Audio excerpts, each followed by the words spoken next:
Okay, cool. Perfect. Okay.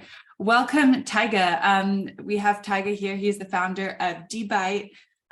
He's previously built, I believe, 2 companies before, 2, maybe 3. But why don't you come on and give yourself a little introduction, talk about Debite and what you're doing before as well. Sure. Thank you for having me again here. I think it becomes a ritual for us. Like we are doing the same introduction, but I'm Tayga, co-founder and CEO at Debite. As you previously said, it's my 3rd company.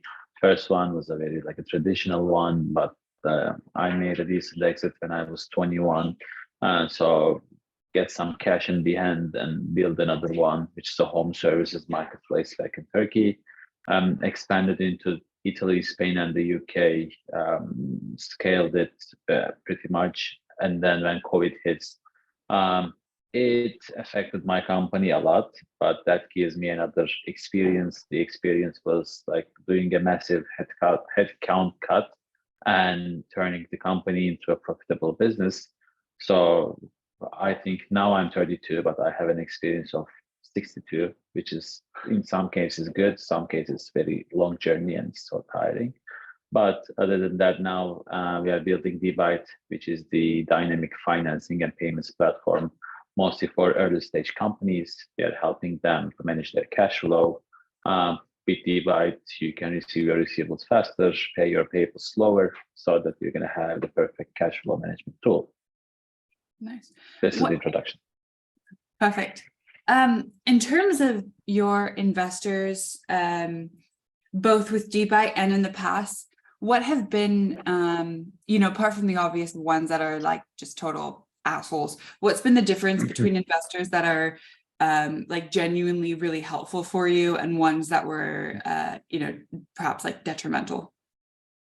I think it's all about managing the expectations. Like if you are managing the same devotion and like helpfulness from every single investor that you have, you're going to be miserable, because like they don't care about what's your performance are. Some of them is just going to invest a really small amount of money, which was like a bet. But some of them are going to be like you're having them for the vertical experience, or for the introductions, or for something else that you're looking for. So I think you need to be able to use them like however you want and however you are expecting them to work for you, because all of them are basically working for you and you need to find a way to make them work. Not every angel investor or fund has the same previous experiences or same expectations from you. So I think it's really hard for you to understand before investing into your company. But once they started to be on board, I'm trying to give as much as I can to my existing investors regarding the data, regarding to like ask questions. If I'm hiring someone, I'm expecting them to help me, but like I'm going all into all of them. And then you started to realize that some of them, it's just like invested and seeing that is it like an investment vehicle, and they don't care. They don't want to help, or they are doing tons of other things as well, and they don't have enough time for helping you. So after seeing it, my way to manage the expectations are I'm always choosing 1 or 2 champions of my investors and trying to give them whatever I have. Sometimes we are even giving them a live KPI dashboard that they can see like how much applications we are getting in, what's the most important metrics, because if I can feed them properly at the end, I can benefit from that more. But you can easily see that some of them doesn't even want to go into those details. Even when you send them a monthly investor update, they don't care. So my time is the most important thing for my company. I'm working for my company as well. So I'm trying to get rid of all those frictions if me or my company is not benefiting from the time that I spend it. This is how I manage my relationships. So you have a different strategy depending on the needs of the investor. It's not like you just send one monthly update. It's kind of dependent on how heavily you feel that they want to get involved. Exactly. Like I'm usually sending at least quarterly updates, but some of them has direct access to our KPIs. So that's why the ones that I interacted most has the perfect view. And if they have any problems or trying to understand anything or they can add more value, they just send me a message or call me or send me an email and ask me about the details that they want to see from the KPI sheet. That way I can divide the ones that want to be involved and the ones that just like having a quarterly updates. If you're gonna give all of them a KPI sheet, um, in in the best case, they're not gonna check it and they don't care. Worst case, maybe they have other investments as well, and all the data that you are providing them might go to another company if they are not thinking like you are the champion of theirs and they have other similar investments. Trust me, your data is going to be shared with the other ones as well. Does that make you uncomfortable, or is that just like a fact you kind of have to accept? I'm thinking like if they can learn what we are building internally and like the things that we share with our investors and they can copy whatever we do or have an advantage of what we do, I think we are not doing a great job. It shouldn't be that easy. Like the idea and the experience is there, but like they should be able to execute as good as we are. So I'm pretty comfortable. Of course, I'm not sharing all the data with everyone because like some of them are kind of our secret sauce, but I'm always publicly sharing the company updates, the product updates, our hirings or like whatever we have because as a founder, I see tons of value from that, not only for the investor appetite, whatever you share is always helping you when you're hiring someone as well. Because like for my previous company, I was always writing things about like growth hacking, building growth teams. And when we started to hire for the growth team, like when I was in Turkey, especially, at least 70% of the candidates was like reading the articles that I wrote. So it was really easy for me to hire them because they knew what we were trying to do and inspiring them as well. In my case, the more transparent that I am, the company is more transparent. It's good for our customers as well because it's a financial product and they need to know what they're building. Purdy and I were speaking with one angel investor who just like point blank said, I invest in competitors because I know one of them will win and I want to make sure that I'm invested in the one that will. But how do you know, like for VCs, they usually don't invest in competitors, but for angels, you can't always see their portfolio. And so is that something that you ask up front, like they have to declare everyone that they've invested in, or do you just kind of, take on that risk? The decent ones are always proactively approaching and saying that I already invested in those companies. If you feel uncomfortable to share those data, please like know it before the meeting, and I respect that. I never see the one that didn't mention about investing another one, or they are doing a great job by hiding it. I'm not sure, but I don't know. I never publicly gone to an investor, to competitor's investor, if I'm not trying to prove something. Like sometimes you can go to your competitor's investor by saying that, hey, like this is what we are building is obviously better than what you have invested. So I don't know, here it is. But this is another approach as well. And what do you do for the investors who are, want to be hands-on and supportive, but are maybe just like sending you a few too many questions or taking up a significant amount of your time, especially if they're like smaller ticket investors? Nice question. So I think one is super related with your shareholders agreement. So what kind of information that they can ask and what could be the frequency about it. But it's all about, again, relationships. Like what's the most important question is what's the meaning of it? Like are they feel uncomfortable because of the risk, or are trying to be like, okay, this is my company and the founder is working for me, so I need to be able to get and understand everything. But if it's not helping for the founder or for me. I never had that kind of relationship before. Like no one was insisting on me to ask questions. And sometimes I'm thinking like for the last two companies, I didn't have something like that.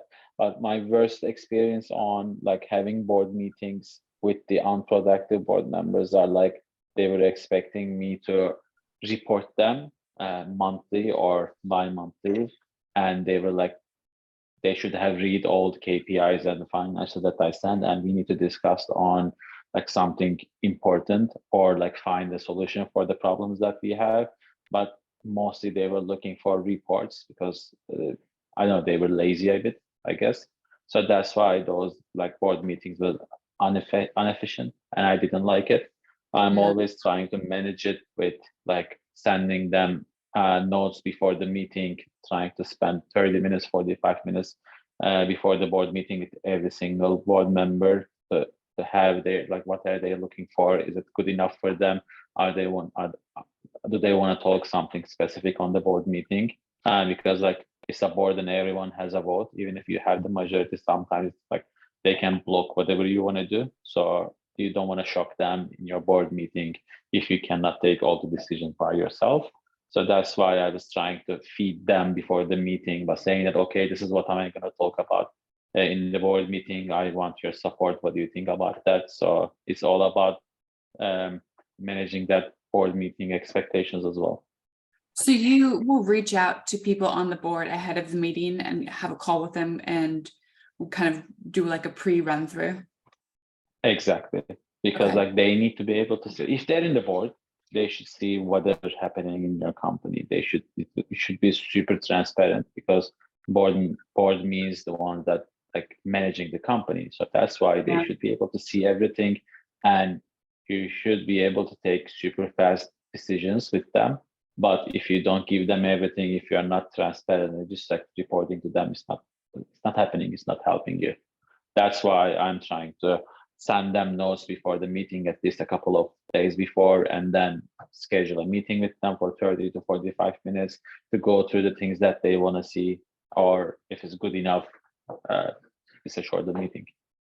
What's the kind of like frequency or cadence that you have around board meetings? How often do you have them? And then how often do you start like the preparation work for them? It really depends. I think pre-seed to seed, you have a very, very close relationship with the ones that want to be involved. We don't have an active board right now for Debite, for example, but we have one board observer, which we are working super close. So we have a weekly meeting for 15 to 20 minutes. If we have anything to discuss, if he is looking for helping me with introductions or something else, we're already talking with. But from seed to Series A, I think depending on company's appetite, monthly to quarterly board meetings are kind of important. And I think at least 3 or 4 of our investors who don't have the right to check whatever information we have, they have access to our live KPIs, so that I'm trusting them and I'm feeling like if they see all of them, they can help me. And it's all about helping company to perform better. What do you do with board members when, let's say, they're advocating for something that you really disagree with? You know, they want you to take a different approach and you just feel like it's completely the wrong thing. Yeah, I think it changed over time because like when I started my previous, like the first business, I was 19 and I was the only one who was right. I never listened to anyone else because I was too young. And with the previous one, I was like, I was kind of getting angry at the first, and just like I worked a lot for the idea that I want to implement. And if the board members are saying no, I was getting it personal. But with time, I just put another like I started to say, okay, if this is it didn't go through at this board meeting, I need to sleep on it and then find another way to convince them. And I'm trying to understand what are their like why did they rejected it? Like, is there any particular reason? Is there any personal reason behind of it, or they just like feeling like this is not the right thing for Debite or for Cleansy? sometimes your investors can have other agendas depending on their fund cycle, depending on their other investments. If I'm feeling like it's they're blocking me because of another reason, I go full force. I don't care whatever they do. If they want to sue me, sue me. I'm doing whatever best for the company. If I'm feeling like their decision is not going for the right direction for the company and it's only going good for them, I don't care. I just let go.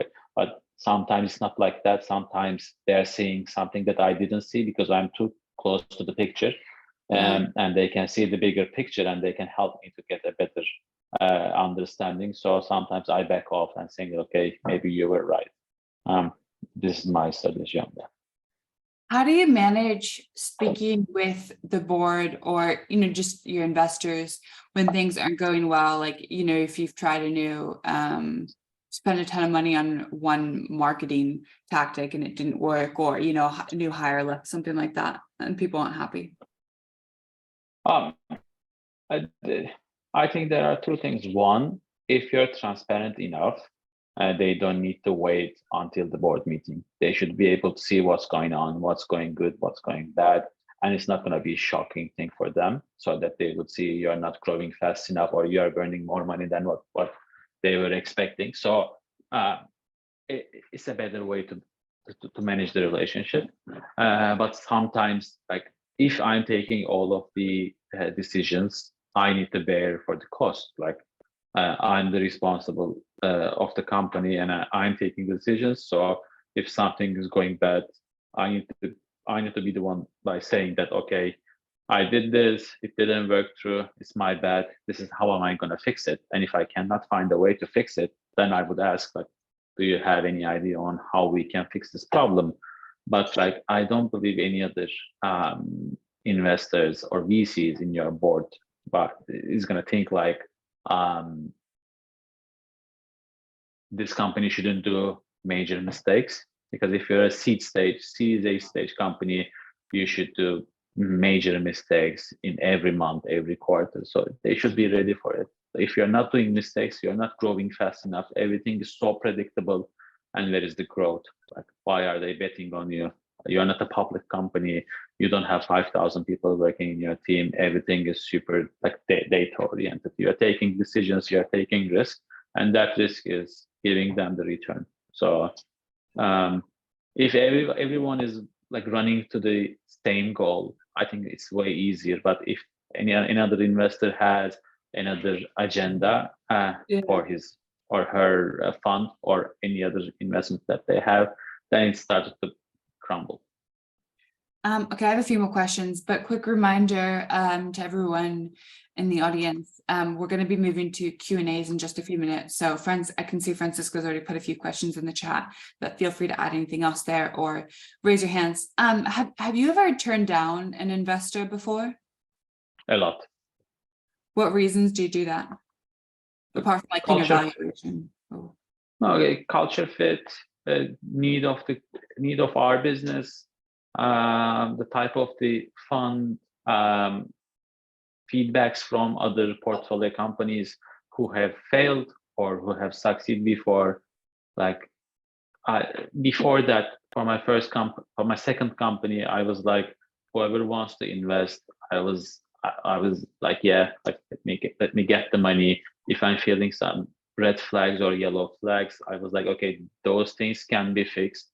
And I saw that they're not fixing it. Like, it's not gonna be like, if you're feeling like this is not the right fit, you should say no at the first place. And I think I rejected a couple of £1 million for this company before, for Debite, and I keep on rejecting. And I remember a couple of meetings that I have, and I was saying that in the like 10 minutes, said, I don't see the culture fit here. I don't want to waste more time. Thank you so much for the time. I'm not going to go through for this application. So it's done for me. And I feel better and better every day, because I can see the validation. What are the sort of like red and yellow flags that you look for? I think the consistency, one of the most important things is consistency, because you're like talking about terms, in term sheet or like verbally, and you see that those suggestions or terms should be in paper, whatever you discussed before. So if I'm like mentioning a evaluation number, a liquidation preference, I don't know, a board seat thing or whatever it is with you, and I say yes to that, I want to see exactly the same thing in the term sheet or in the SHA. So if I'm not seeing it, I was like, okay, like I don't even want to discuss with it. I don't even want to negotiate with it because we already did it. That was the first thing. The second thing is all about the relationship, because like I see tons of investors who started like, yeah, this is super interesting. And you started to talk with them, and then somehow they started to ghost you. They don't respond. They are not that responsive. And then once they hear something about you from another investor, or they heard that someone else is leading it on, they just started to be more responsive and sending messages, etc. When I see it, I was like, done, no way. So it's a long relationship. Like the ones that I started to speak for my pre-seed, some of them wanted to invest on seed, some of them didn't want to invest on it, but maybe they would be investing on Series A. So like you see with the time, they need to prove themselves, and we need to prove ourselves to them as well. And I'm always checking the feedbacks of other founders, even if they don't get an investment, they get an investment, like tons of other things. I just like checking how they approach them, and it's a good indication. Makes sense. Okay, I'm about to go to the questions, but really quick before, can you talk a little bit more around Debite and like what are the most frequent ways that you're seeing founders use Debite to manage their cash flow? Could you please repeat it again? Yeah, because I couldn't hear. Could you talk a little bit for our last question, a little bit more around Debite and like what are the most common ways that you see founders using it to manage the cash flow? Yeah, we started this product as founders, and we were like looking for what is missing. Like for the early stage founders, especially, no one cares, and we realized that there's a huge opportunity over there because early stage companies, startups, are not getting benefited by the same advantages of enterprises when they start to get the service from financial services.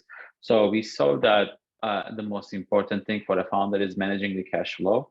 You can be profitable, you can burn money, whatever it is, but if you cannot manage the cash flow, you're gonna go down. So our best case is to go in and build the relationship early. Even if you have £50,000 in the bank account and just like a small company, it's like spending £2,000 every month with your card or with another bank transfer, you just start building that relationship and start spending and paying back on time. But once you need to have, if you have a big upfront cost like an inventory purchase or VAT or whatever it is, you can use Debite to turn your transactions into installments. In that way, you can spend the remaining amount to growth, which is the most important thing. If you're going to spend £10,000 on your VAT next month, you can turn it into an installment and you can pay £3,000 this month, and the remaining 7,000 can be spent to Facebook, I don't know, Google, whatever you want to spend. So it's a big help for the companies. And in the meantime, I think in the following weeks, you would be able to use our invoice financing product as well. So whatever you invoice, and if it has a like 60 days due date, you can get the money next day through Debite and start using it. So it's all about like receiving receivables faster, paying payables slower. So you get advanced cash on your invoices? Yeah, this is what we are building right now. Yeah. Nice. Okay, cool. Great. First two questions are from Francisco. Number one, what solution do you use for your KPI dashboard that you share with investors? Yeah, so we tried a couple of different things. I used Power BI before, the Microsoft solution, but it's heavily like a SQL-based product. Now we are using mostly Metabase, which is a good thing. But if you are growing, your needs are changing so that you can use ClickView or Tableau. But like, I think the easiest is Metabase right now because you can put the like who can see the KPIs, or you can build other reports depending on your KPI. So I think my suggestion is go with the Metabase. Okay. Also a question from Francisco. At what stage did you create a board, and are all your board members investors? No, not all my board. Now, for example, for Debite, we have 3 board members and 3 of us are the co-founders. I think either at the seed stage or maybe Series A, we can get 1 additional board member, which is the investor. Don't give up your board control too early. You don't have to, because basically you're going to have the majority of the cap table. There is no right time and there is no wrong time. If you find someone who can add tremendous value in your pre-seed, you can get them in your board. But mostly it starts more complicated with seed and Series A. The best case could be Series A. Okay. Next question from Tim.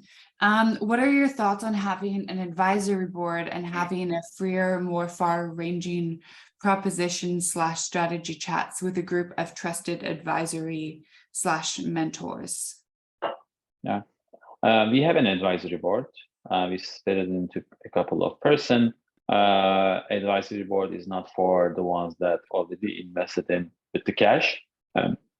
I'm basically buying their service by giving them shares. So it might be a good thing to split into 2.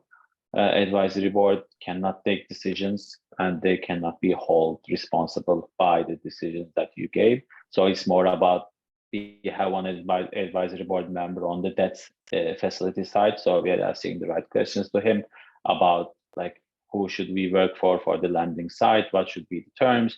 Who should we use at the legal side? He's helping us with the negotiations as well.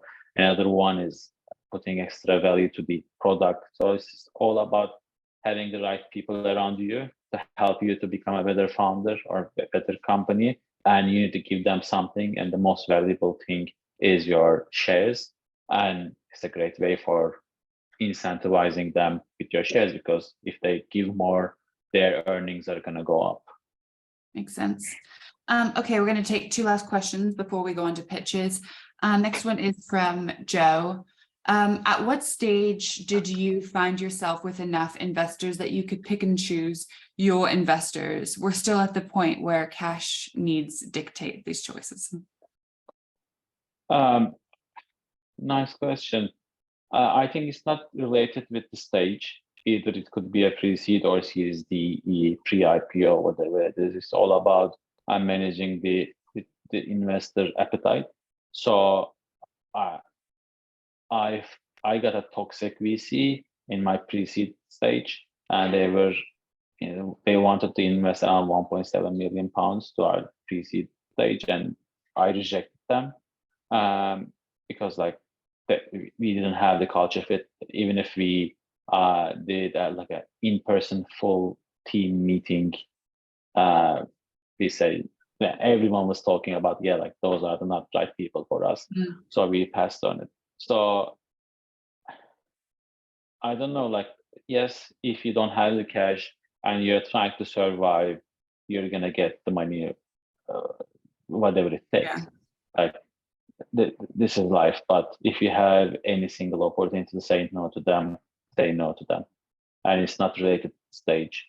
It's all about the interest. If you have multiple investors who wants to invest in the same round, then you can have a better solution. Okay, last question from Bobby. What do you reckon is a fair share or percentage for your advisors for early stage startups, considering the vesting schedule would be around 3 to 4 years? I'm always like, the most important thing is a strike price.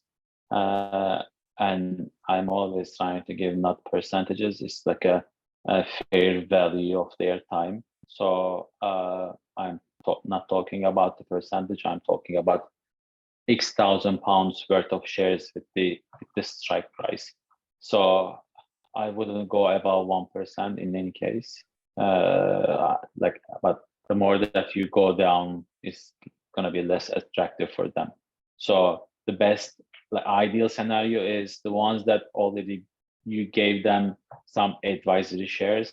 If they can top up with it with some extra cash, that's a great signal. So that they, like, if you give them 40,000 pounds worth of shares and they want to invest 20,000 pounds more in any case, that's a great signal, because you can show it to the investors or to yourself as well, like, that guy is believing in the company, so he not only getting the advisory shares, he wants to put, even if a small amount, they want to put the small amount in as well.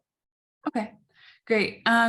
So now I guess we've been speaking to you as a founder, but I know you're also an angel investor. So now we're going to speak to you as an angel investor as we move on to the pitches.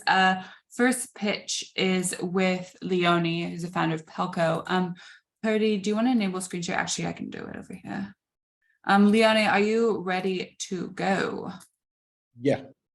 Amazing. Okay. We'll do 3-minute pitch followed by 3 minutes of feedback or Q&A, and then Rajesh, you're next, followed by Joe, and then Aiden will do last.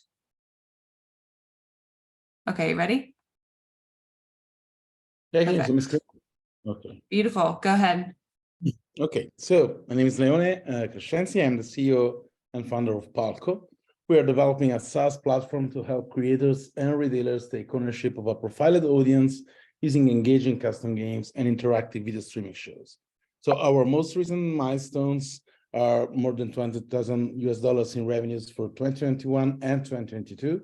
The former CEO of the top Italian broadcasting company joined the team last year, and we started with an angel round with smart money and pre-seed round with Loyal VC in Canada.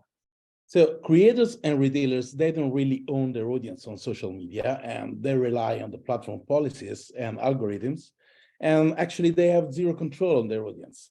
So who they are or what they're looking for example. But in order to turn audience in revenues, creators and retailers have a common purpose: own, control, and retain audience and keep them engaged with their content. So we are developing Trivialo, a SaaS platform to create custom trivia games, tempting users to leave their best contact details, leveraging the power of gaming. We use AI to generate content and to drive customer profiling and segmentation. We allow the customer to customize the interface, the questions, and the words, and we boost engagement thanks to a competitive game mechanic, and everything is integrated within our customer CRM. Within just a few minutes, our customers is able to create and launch and share the trivia game on social media or on their point of presence, and then segment, analyze the audience. Our product splits into an always-on, perfect for retailers trivia game with custom interface, custom questions, and customer profiling, and a cutting-edge add-on for creators and influencers, allowing interactive video live shows for the most important video streaming platforms. So we started as an enterprise-focused company. After closing our last round in 2021, we partnered with a company called Cookies Digital to bring trivia games in their vast service all around Europe. And later that year, we focused in developing this SaaS affordable platform to bring the power of custom trivia games also to SMB and creators. We are in pre-launch at the moment, and we just started sales activity with selected prospects. And at the moment, we are having great feedback and closed the first 2 customers in very, very quickly. So our business model is a normal SaaS business model with a premium plan and an enterprise plan that is mostly designed to keep our existing enterprise customers. We start from 24 euros per month plus a variable fee based on generated leads. The retail service market and mostly the greatest economy is growing year after year, and we decided to stay the intersection of those 2 markets since they share the same problem when it comes to owning traffic and audience. Our approach differentiates us from our competitors since we are the only company giving the opportunity to create something unique for their customers. The team is composed by me. I'm a former entrepreneur. I started my first company when I was 21. There is Maurizio Brioschi, who's our CTO, Fabrizio Salini, who is our Chief Strategy Officer and is the former CEO of the Italian National Broadcasting Company, Francesca, who is our Head of Content, and Federico, our Head of Design. We are raising $500,000 US dollars at 3.5 million pre-money, and we are EIS eligible for UK investors. That's it. All right, 3 minutes and 20 seconds, pretty good. Okay, we can move on to feedback. My feedback? Yes. Right. Okay, I think it was pretty clear for me to understand what's going on. My question would be that seed investment is going to take you to where? Like after raising the capital, what do you expect? That's my question. Yeah, we're mostly for speeding up sales and complete the development of the product, mostly of the interactive video live shows. That is the more complicated product, mostly the integration with Facebook Live or Instagram and Twitch and TikTok. But yes, we already started with sales with custom trivia games. So we use the money mostly for speed up sales and complete the development of the product. If this is a kind of a presentation that you're going to send it to get the attention of the investor, I think it's good enough for getting the attention. Maybe I would put a kind of a better like a competition slide, because that's one of the most important things for the investors. And what is your secret sauce to beat up the competition?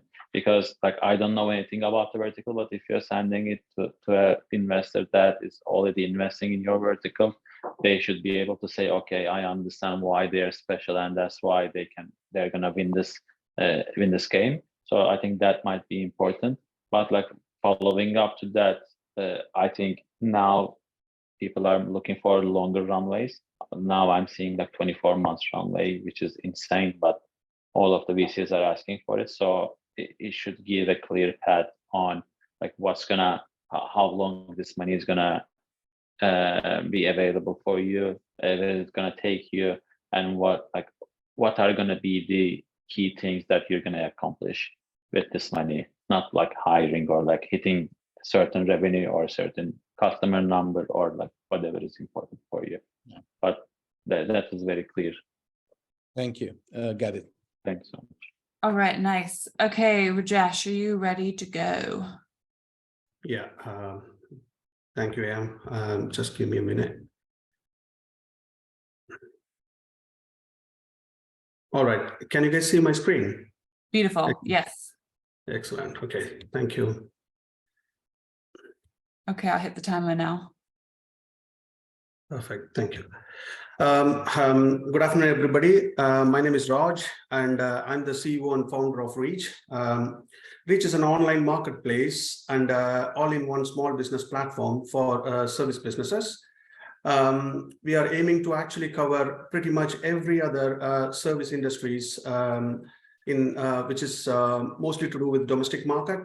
Plumbers, electricians, window cleaners, patio cleaners, people doing tile work, everything is actually covered in our platform.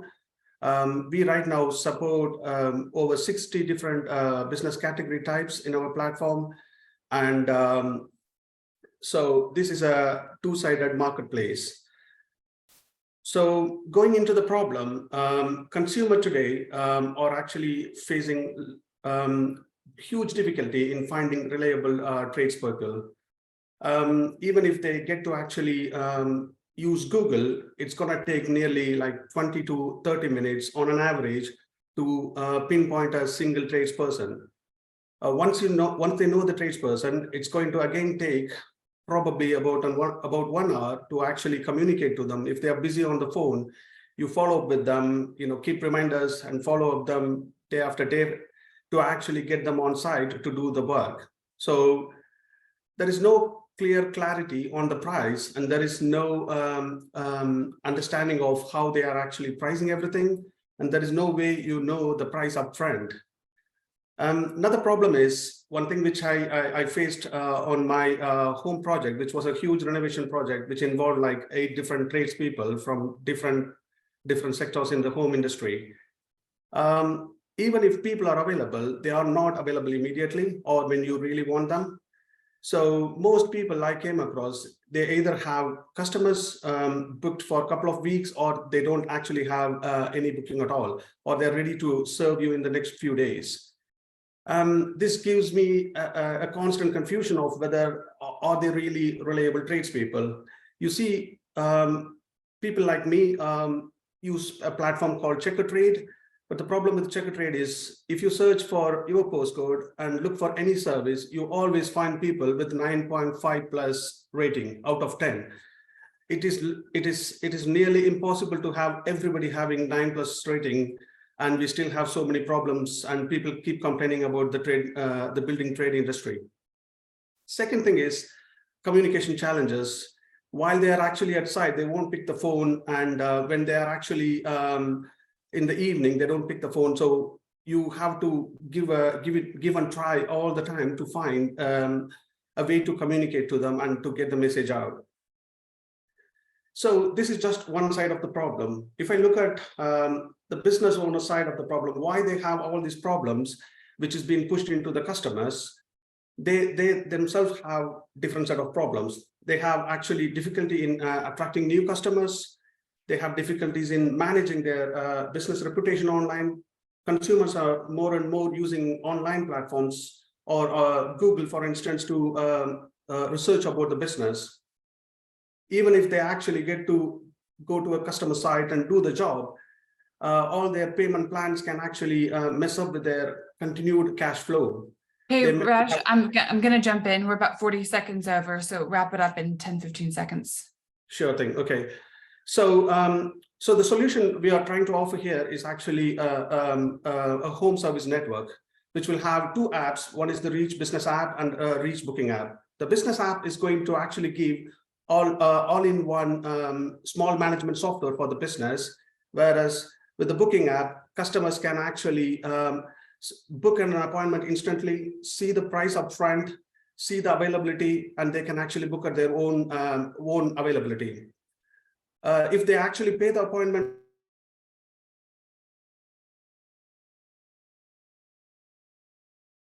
I think through the Raj, platform, they get. Raj, sorry, you just froze there. Yeah, you just froze, but we're over time, and so we need to move on to feedback now. Okay. Yeah. Thanks for the opportunity. It's really hard, but the thing that I saw is my only feedback is you have a big problem, and you don't have to. You don't need to talk much about it. It's big enough. So you need to keep it short about the problem and the solution, because my previous business was full about this, and you don't have to explain all of the problems that those guys. It's a big problem to solve, but it's a very, very hard problem to solve. If like I couldn't solve it, I didn't see anyone in the business who solved it before. To go made an IPO, has a couple of $1 billion business, and it's really hard. My question is it live right now?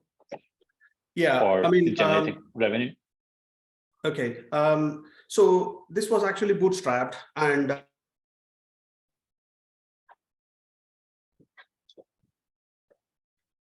I raised a small friends and family round. The business app, let me just jump onto the hotspot at the okay, so we launched the business app in 2022, and our booking app is actually getting launched in April. I mean, we just unofficially we are launched, and we got 5 live businesses at the moment. So my ask is like 150K to actually achieve a target where I will be able to penetrate into the Greater London region, say 20 to 30%. So yeah, we have both the apps. We have our business app available in iOS and Android, both of them available in the Play Stores. And our booking app is actually a web app, so you can use Safari or Chrome to actually do the booking. The last final question: how are you going to differentiate with the existing providers, what's the most important, like one sentence for you to say, I'm differentiating like that, that's why I'm going to win? Yeah, there is no single platform out there in the market which can actually take care of end-to-end of this entire service business industry. When I say end-to-end, giving the tools for the business to manage and deliver better, and giving the full clarity to the consumers to actually see all the details up front and make an instant booking. This is not there right now. You can post a job, you can actually, you can actually post a job and you probably not see all the details about the service itself. So with our platform, we are giving full upfront clarity of what is being delivered and what is not being, what is excluded, and what is the cost for it and how long will it take. And you can actually book at your own availability. Let's say, I'm available on Sunday. You can actually see tradespeople available on Sunday and you can book on Sunday. Okay, we're going to have to move on to Joe now. But nice job, Raj. Thank you, Raj. Thank you so much. Joe, are you ready to go? I am, yes. I did just lose my internet, so that was a bit frightening, but it's back. So hopefully nothing will happen during the presentation. I will just go to the share and presenter view, share screen. There we go.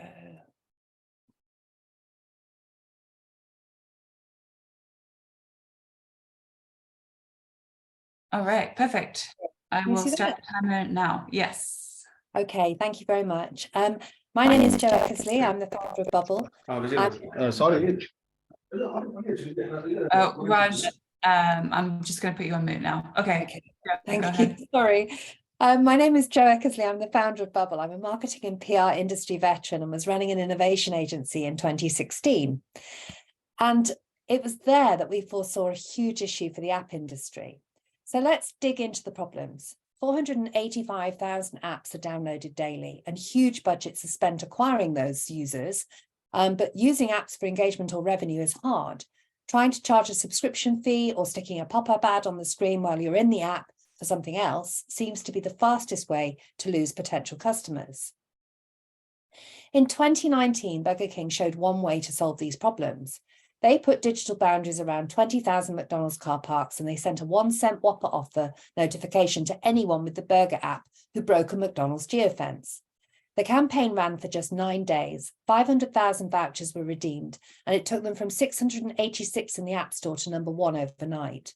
It was a huge success and won loads of awards. But if everyone had to spend 2 years and invest in 9 tech partners to take this type of approach, then only the biggest budgets would be able to afford it. Luckily, we were trying to solve the same problem at the same time. More inclusively, though, as our solution was for all those other apps out there. And here it is, a quick and easy plugin for any app, literally a few lines of code so the app owner can serve any type of content, podcasts, videos, surveys, reviews, all at the right time and in the right place with simple APIs on our cloud-based platform. Basically, it's permission-based gold dust. And all of this is working without the app even needing to be open. To put this into perspective, the ad tech industry is worth a significant amount more than fintech. Just look at those figures there. It is a vast difference and investors don't seem to realize it. Now, only 18% of apps use in-app advertising, and that's our SAM figure here on the right. And there's a huge raft of mid-market brands who are not served by this market at all, making it clear our estimates of 27 million ARR by 2025 is a very realistic figure. We've got a world-class team with a wealth of experience in the sector. And this is acknowledged by a recent trade investor, a large ad network in the UK, who have invested and set up a commercial contract with us, which is walking us into the Libraries Service, TfL, Ordnance Survey, the Met Office and various UK councils. We're also actively generating revenue, pilots of approximately 70 grand to date, and we've just started really converting a strong pipeline with contracts underway that should bring us to around 50k monthly recurring revenue by Q4 of this year. And that's through very clear routes to market. But then you'd expect nothing less from marketing industry alumni. So our competition are established but stuck in revenue models that align with data, causing privacy challenges and third-party tech dependencies. They also don't target that lucrative mid-market of brands who currently rely on the collapsing marketing environment of Twitter, Facebook, Instagram, and TikTok. We've secured 610,000 to date on advanced subscription agreements and are looking for 140,000 to close our round. The starred items on the right, I don't know if you can see that, I don't know how big your screens are. That's where we've already achieved milestones with the funds to date. So we've already started to deploy and achieve a lot of the stuff that we intended to whilst we've been getting these ASAs on board. So we're highly investable. We're already onboarding clients and channel partnerships, and we have a UK patent granted. We've shipped a business-to-business SaaS license product that has the potential to be a leading player in an international market. And 2 weeks ago, our technology won the silver in the International 2022 DIA Product Design Innovation Awards, beating 8,010 digital products from 43 countries. Hey, Joe, we're at time. That's I it. think Our aim is clear. There you go. Great. Let's do like Any questions? 1 to 2 minutes of feedback, and then we have to jump on because we have one more pitch we need to squeeze in quick. Yeah, I think it's a very clear pitch and well prepared. I think you did it better than me, so congratulations for the things that you achieved so far. Yeah. I think everything looks amazing. I struggled a bit about like what's the business model. The business model is it's like providing SaaS. your SaaS. Yeah. Okay, got it. I think everything is great. My only very minor feedback on the presentation is if I was seeing lots of implementations and like a forecast about the future revenue, like we're gonna do 400 something K in Q3 2023 earlier, I was started to feeling like, okay, why am I not seeing anything for now? But at the end of the presentation, I see how much you are doing MRR right now. So it fixed my problem. But imagine that a typical investor is going to spend around 2 minutes, 10 seconds on your deck. So they might have the same, I don't know, feedback as I'm giving you right now. But other than that, it's perfect. And good luck. Thank you very much. Wonderful. Nice job, Joe. Okay, Eden, you are next. Last pitch of the session, possibly the cohort of the program. So you better do a really good job. No pressure. Yeah, great. I always seem to follow up on the best ones. Well done, Joe. That was really good. You guys see that? Yes. Cool. So, hey, Tayga. My name is Aidan. I'm the founder and CEO of Greenmarket, where our focus is the 25 million Gen Z millennials in the UK who consider themselves eco-conscious and actively trying to change the way they live and shop, but unable to fully do so. We also have over 4 million small businesses struggling to adjust to incoming environmental legislation and what's needed to service these young eco-conscious adults. And why is that? Because being more sustainable is complicated, it's expensive, or at least it's perceived this way. So our solution, one platform that empowers both consumers and businesses to shop, learn, and live more sustainably without being overwhelmed by choice and information or discouraged by high prices. And how do we do this? It starts with our circular marketplace.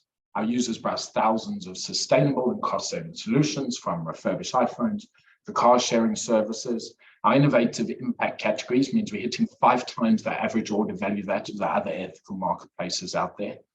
We then utilize AI tools to engage them through educational gamification, like carbon calculators and impact quizzes.